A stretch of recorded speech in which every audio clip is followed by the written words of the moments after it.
अब जो चैप्टर है पृष्ठीय क्षेत्रफल एवं आयतन, स्कूल की दृष्टि से बहुत क्या है, इंपॉर्टेंट है। क्या है भैया, इंपॉर्टेंट। चरण पांडे, चलो देखो भैया, तुम ही देखो, हमारा ही नाम ले रहे हैं बार बार, ठीक है। चलिए, शंकु के लिए सबसे पहले मुझे जानना होगा शंकु है क्या चीज, ठीक है।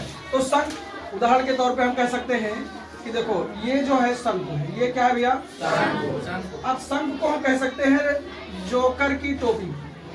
क्या कह सकते हैं, जोकर की टोपी, चुरमुरे की पुड़िया, चुरमुरे की पुड़िया, जैसे चुरमुरा होता है ना, जिसे भुजा भुजा हम लेते हैं, इस तरीके से चुरमुरे की पुड़िया, आइसक्रीम का कोन, ये सब क्या है, इसके एग्जाम्पल, किसके एग्जाम्पल है। तो हम शंकु का कुछ फार्मूला लिखेंगे, उसी पे हमें जानना है, ठीक है। तो शंकु के फार्मूले के लिए क्या क्लियर है, देखिए सबसे पहले हमें क्या करना होगा, शंकु का आयतन। क्या चीज बाबू, शंकु का आयतन क्या होगा, शंकु का आयतन होगा 1/3 पाई आर स्क्वायर। क्या होगा, एक शंकु का आयतन है 1/3 पाई आर स्क्वायर, ध्यान दो। फिर उसके बाद में हमारा होगा शंकु का पृष्ठीय क्षेत्रफल, शंकु का पृष्ठीय क्षेत्रफल, या इसी को हम कह सकते हैं वक्र पृष्ठीय क्षेत्रफल, ठीक है। क्या होगा, पाई आर यल। अब यल क्या है इसमें, तिरछी ऊंचाई, क्या है, तिरछी ऊंचाई, ठीक है। फिर उसके बाद में हम क्या करेंगे, शंकु की तिर्यक ऊंचाई या शंकु की तिरछी ऊंचाई का सूत्र, शंकु की क्या चीज, तिरछी ऊंचाई, तिरछी ऊंचाई।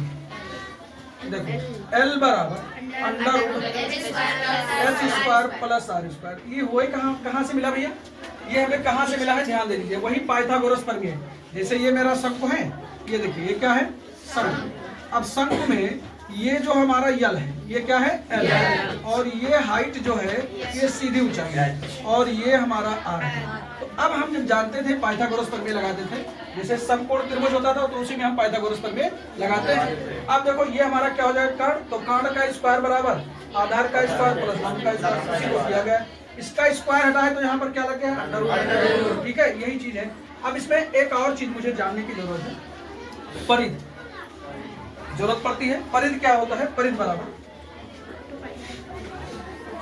होता है 2 पाई आर। क्या होता है, 2 पाई आर। और एक होता है आधार का क्षेत्रफल, इसकी भी हमें बहुत जरूरत पड़ेगी, आधार का क्षेत्रफल, ये हो जाएगा पाई आर स्क्वायर। अब इस पे हम लोग सवाल स्टार्ट करते हैं। चलो भैया बताओ, तुम बताओ, सवाल बोलो, पहला सवाल बोलो, सवाल नंबर फर्स्ट। सवाल फर्स्ट क्या है, देखिए, और इसमें थोड़ा सा एक चीज और जान लेना है, पाई की वैल्यू, एक मिनट, जब पाई की वैल्यू 22/7 हो जाएगा, या डेसिमल में लेंगे तो 3.14, ठीक, इतना चीज मुझे आना चाहिए, तब शंकु हमारा क्या हो जाएगा, क्लियर। इसमें एक चीज और है, शंकु का संपूर्ण पृष्ठीय क्षेत्रफल का सूत्र भी होता है, ठीक है, तो वो जब आएगा तो उसको बताएंगे। चलो सवाल बोलो भैया। ये शंकु का आयतन ज्ञात कीजिए जिसकी त्रिज्या 6 सेंटीमीटर, त्रिज्या दी है, त्रिज्या को हम किससे लिखते हैं, कितना सेंटीमीटर है, 6 सेंटीमीटर, और ऊंचाई 7 सेंटीमीटर, हाइट जो दी हुई है ये वाली, ठीक है, ये ऊंचाई दी हुई है कितना, 7 सेंटीमीटर। और शंकु का क्या ज्ञात करना है, आयतन, शंकु का आयतन, शंकु का आयतन होगा, फार्मूला लिखा गया है, देखो क्या लिखा गया है, बताओ कौन सा लिखा है, शंकु का आयतन कहाँ लिखा गया, आप बैठ जाओ, कितना, 1/3 हाँ पाई हाँ, R square, 1/3 pi R square.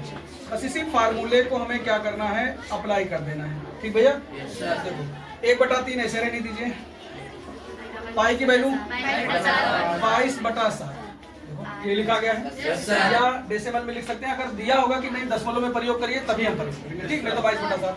Are की वैल्यू कितनी है, आर की वैल्यू है 6 स्क्वायर लगा है तो 2 बार, और एच की वैल्यू है, बस हो गया हमारा सवाल, क्लियर कर देना। देखो 7 से 7 कैंसिल हो जाएगा, और यहाँ 3 एकम 3 3 6। अब हमारे पास जो बचा 22 गुणे 2 गुणे 6, इनका गुणा करा देंगे, 6 दूनी 12 दूना 24 के 4 हासिल आई 2, फिर 12 दूना 24 और 2 26। अब ये क्या है, आयतन, आयतन का जब हम यूनिट लिखेंगे है ना, तो क्या लिखेंगे, सेंटीमीटर क्यूब। तो यही हमारा क्या हो जाएगा, आंसर। ये हमारा बहुत ज्यादा टफ नहीं है, आसानी है, बस लगाएंगे, ठीक है।